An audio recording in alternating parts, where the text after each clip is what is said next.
Hi everyone, and welcome back to day 18 in our 31-day series of out-of-the-box genealogy tips. Hi guys, I'm Lisa Listen with Are You My Cousin, and every day for 31 days I am bringing you an unusual or uncommon genealogy tip.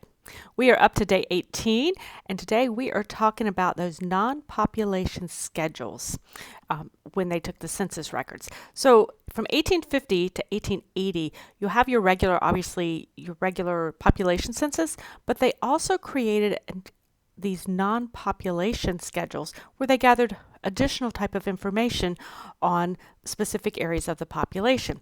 Now there are 6 different schedules. And not all of them are going to pertain to you, to your ancestors, or will be as much help for you, but I'll share those with you. So the first one is certainly the agriculture schedule.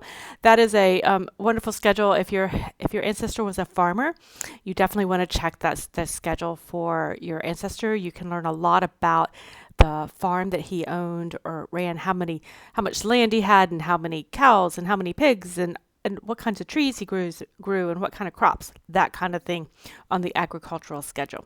There's the manufacturer or industrial schedule. So if your ancestor worked in that type of occupation, you definitely want to check those schedules.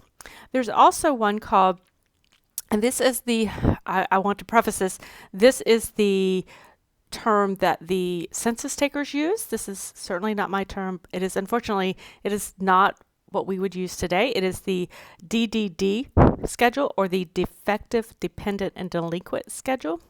I don't really care for those terms, but that is what it is at the time that they were doing this.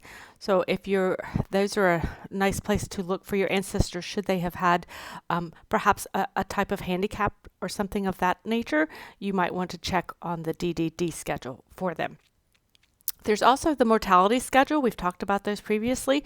So if your ancestor died in the year previous to the census year, you want to check the mortality schedule for your ancestors. There are the slave schedules, which are also very helpful to you. And then there's also another one called the social stats schedule.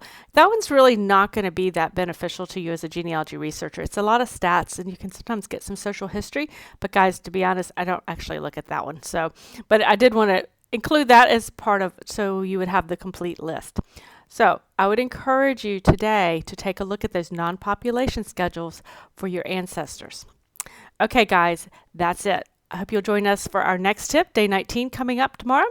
And before you go, I would love it if you would hit the subscribe button so you don't miss any of the genealogy videos that I post here on the Are You My Cousin YouTube channel. Have a great day, guys. Bye.